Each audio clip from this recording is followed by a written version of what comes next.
we have our second module of the Peer Exchange, and is a perspective on ITS and metrology. And we're very glad to welcome Jenny Simonsen and Trav Hovland from ITS Norway. They have been very excited to participate and not only bring all their experience from Norway weather to you, but also learn from you things that they can bring you back. So we hope that this is a very interactive session. And with that, I'll let Tron start, and he will introduce himself. And then after that, Jenny will finalize with the video. Thank you, Leona, and thank you for having me on this program. And I am Trond Hovland. I am the Managing Director of ITS Norway. I've been with ITS Norway for like 13 years, and before that I was with the road administration in Norway, working on similar things that we saw in the previous presentation. So I'm really excited to listen to it. So thank you, and also we can move one more forward. I just want to take you through a little bit about how we see things in Norway, and realizing while listening to the previous presentation, we also kind of picked 4 different initiatives and projects that we want to mention. We could have done this differently, and if the road administration had done this, it would have been different, quite sure. But anyway, if you move on one slide.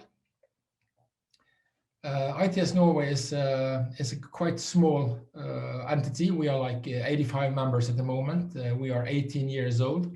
We were made in the mirror of ITS America, so we have some resemblance to what they do.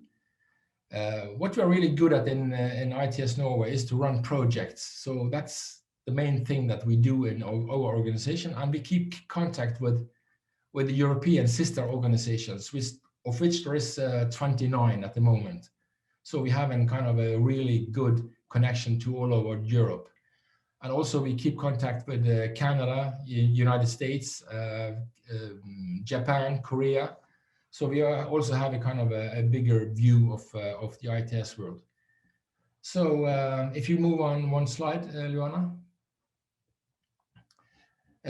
This is unfortunately one of the more common scenarios that we face in Norway today.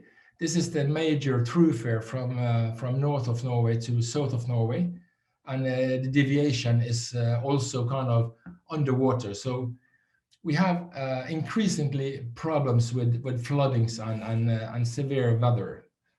Next, please, Luana. So what are we believe in man-made or not man-made, the climate change? The climate is, at least in Norway, severely changed over the last decade. We have far more floodings, landslides, avalanches, and rockfall than we used to. And only last year we had more than 1,500 avalanches that crosses a road. And this only like 10 days ago we had a death injury occurring from a big landslide, taking the lives of an old lady. So it's quite severe, and it is increasing.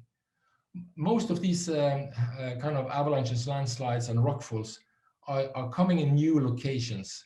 So old protection installations that we had for years, we even name our avalanches and landslides because they come every year. But now it's impossible to do that.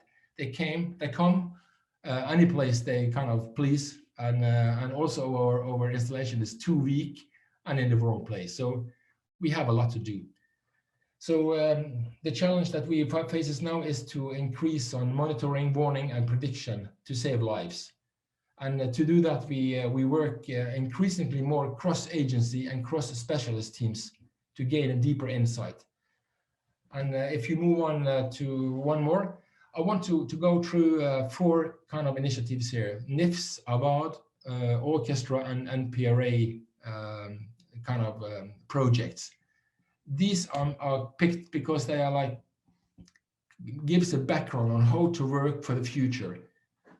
So if we go to the first one, if you go one more slide, this is the NIFS that translate into scary in English.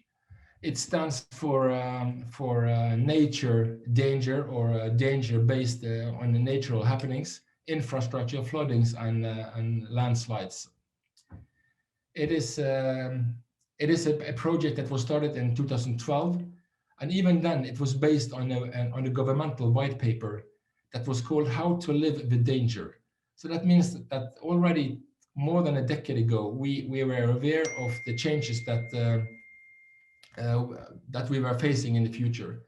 So the two first bullets on the left side here, we want to have a safer society with a more robust infrastructure. And we also want to reduce and prevent accidents and damage as a result of landslide and floodings and everything. So our railroad department and energy and water directorates and the road administration teamed up to do this cross-agency cooperation. And one of the results that came out of that was a platform of collaboration that still exists and is still kind of helping us do coordinated work in Norway in this field. Also, we started to make new guidelines for flood protection and drainage, which was a severe, absolutely too weak before. So we are moving in the right direction thanks to this project. And next, the slide shows you that we didn't only do kind of a background or sub work. We also do a lot of massive piloting of technology like radar surveillance, deployment of sensors, fiber optics, cameras, and we also did quite an extensive work of mapping where the avalanches actually goes using radars and with the help from the mapping authorities in Norway. So this kind of takeaways from this project is that collaboration between different agencies and experts really pays off, even when you come to the piloting part of the technology. So if you move on one more slide, we have another project. It's called Aboard. That is all-weather autonomous real demonstrations. That's what it stands for. And it is a basic EU project that has 29 partners and about $60 million in turnover, trying to scale up the autonomous kind of activities in Europe.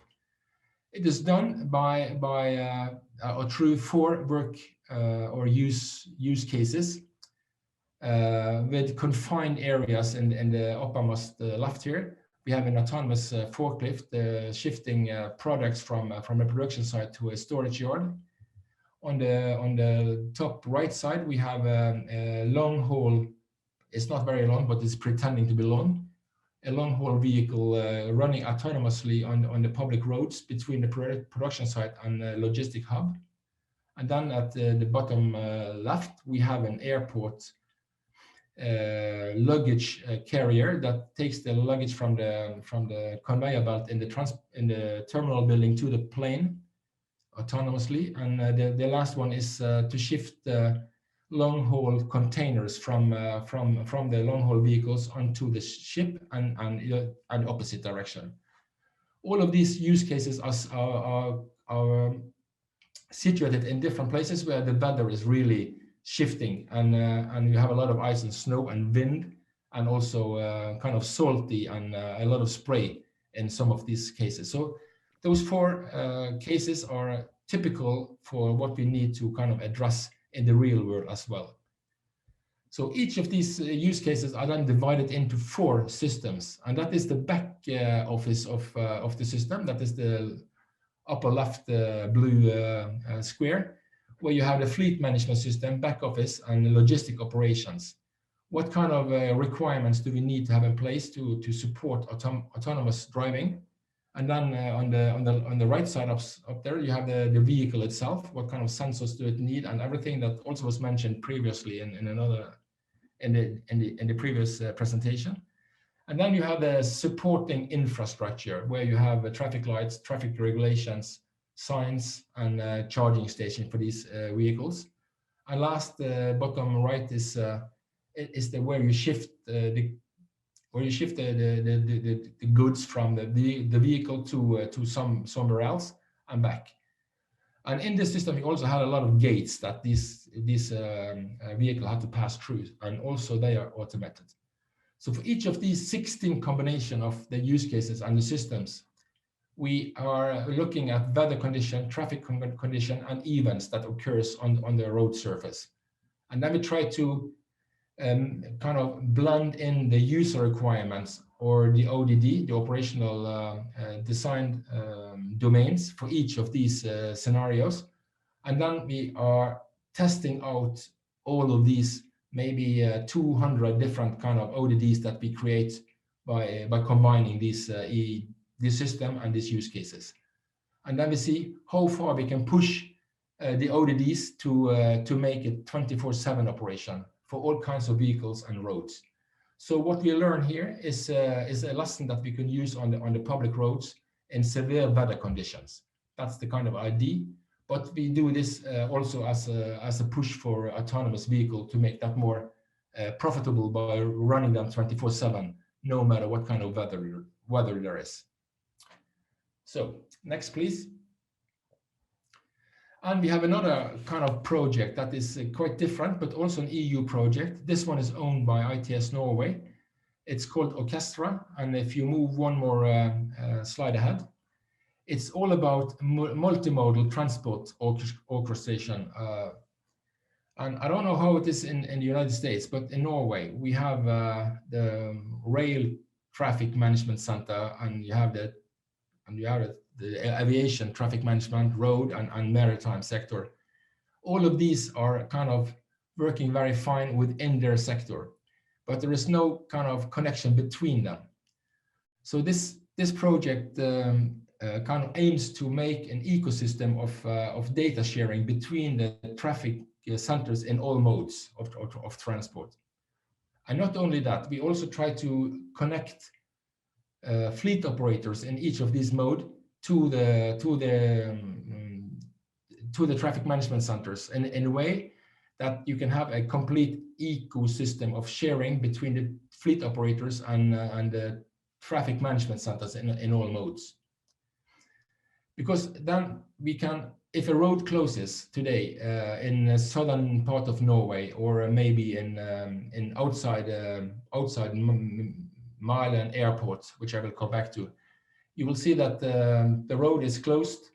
Can you shift to train, to air, to sea, to kind of mitigate the effect of the road closure? Today, that is very hard to do, but this ecosystem of data sharing will ease that. So this is a kind of multimodal traffic management where you take the fleet management demands into to count for that as well. So you kind of integrate and optimize all the operations by shifting between all the available infrastructure that you have. This way, you can also work out predictive model for how you can run this on the long term.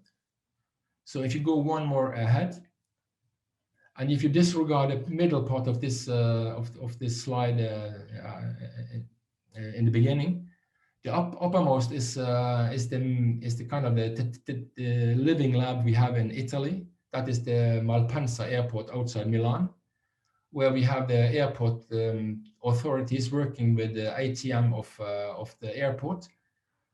If you have a lot of excess passenger coming in due to bad weather early on the day at the same time at the airport, then this system can add taxis, buses, or trains to the airport, so kind of to mitigate the excess of passenger by kind of addressing the need a little bit in advance, so they have time to shift around the vehicle resources and everything they have. And also opposite, if the bus service to the airport breaks down, you can have extra taxis or a train skipping in or coming in and help. Same principle goes for the lower part of the screen. When you have a kind of a vessel carrying a lot of containers, if that vessel service is down due to weather, then you have to use the road network and the train network that is connected to the terminal. So this is the Norwegian kind of living lab. It's called Herøya Industry Park, and we do the same kind of exercise there to shift from ship to rail and road service. And then you also have this demand balancing if you have like 40 or 60 or 100 long-haul vehicles coming into the road network at the same time, you can ask the traffic management center to kind of help ease the problem if they go in small groups instead of all at the same time. So you can kind of ask for permission to enter your road network, much the same way you do in rail and air. So this is the idea of Orchestra, that is to optimize and integrate the modes of transport to ease the pain. So the last project that I want to kind of raise attention to is what we call the Triangle Project. It's all about predictable access to the infrastructure. And this time it's only ferries and mountain passes. So if you go to the next slide. This is about 7 mountain passes in southern Norway, and we have included 2 ferry crossings. It doesn't look like a triangle, more like a circle, but the name is anyway triangle. And the idea here is to kind of mitigate the disadvantages if one of these or more of the mountain passes are closed, then how you can kind of deviate and use the ferry service instead. It is based on real-time sensors, statistic and weather history, but also we have interviewed more than 1,500 users of this road network and the ferry services. So we know exactly what they want in order to have a safer or more predictable journey. So in this project, we use the Orchestra principle when we shift between the road and infrastructure, but also when we shift over to the ferries. So we kind of try to use the principles of Orchestra here, and also we use the concept developed in Avad to try to mitigate some of the weather conditions. So this is, as somebody mentioned earlier also, we have had to learn how to work across the road administrations in Norway to do this, and that has been very hard to have a lot of the departments to work together in this, but also cross agencies. So we're also working with the coastal administration on this one. So if you go to the next slide.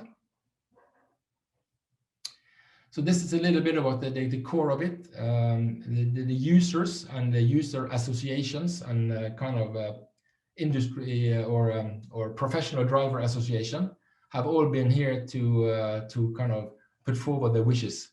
And they want a before departure kind of prediction of how the network will look like in a little bit into the future. And then before you enter a mountain, during a mountain passes, and how you deal with roadworks, and how the ferry services are doing. What is the real-time schedule of that ferry at the moment? Is it delayed? What is the capacity of the ferry?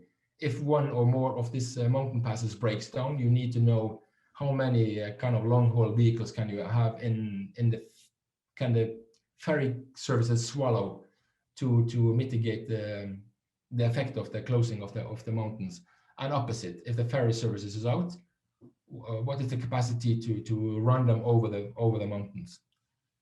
So these are the kind of the pain points that are mitigated using an app at the moment, but it will be a kind of a systematic approach to this. So this leaves me with the summing up. So if you move, yeah. So realizing that there is absolutely not enough money in the world to repair the network and infrastructure in Norway to kind of withstand all kinds of weather. We have to live with the danger.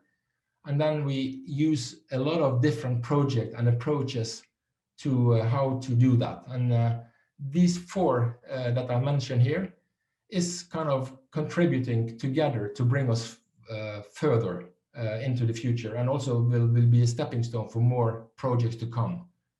But what we have learned, and I think is paramount, is if you don't cooperate the cross-agency and cross-expert networks, we won't make it. That is as important as the technology that we can implement. So I think I'll leave it with this on the next slide, Luana. And thank you for helping me. Maybe Jenny will like to take over from here. I don't know.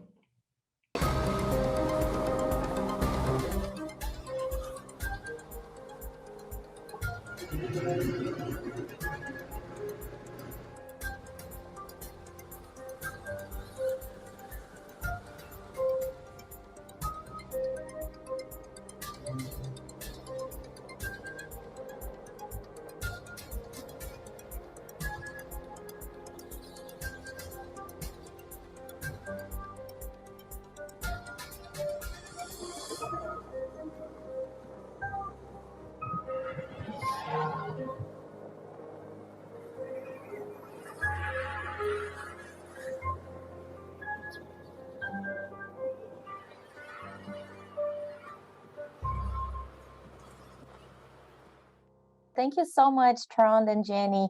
This was great. I really enjoyed, I'm sure all the participants enjoyed learning from you as well. It's very interesting to see how you handle all the Norway weather conditions. And it's very interesting as well when I saw the multimodal approach that you have for that predictable road access. That's very interesting how you put all the pieces together. And the autonomous vehicles, those 4 autonomous vehicles, very impressive. I really enjoyed seeing your presentation. Thank you so much, both of you.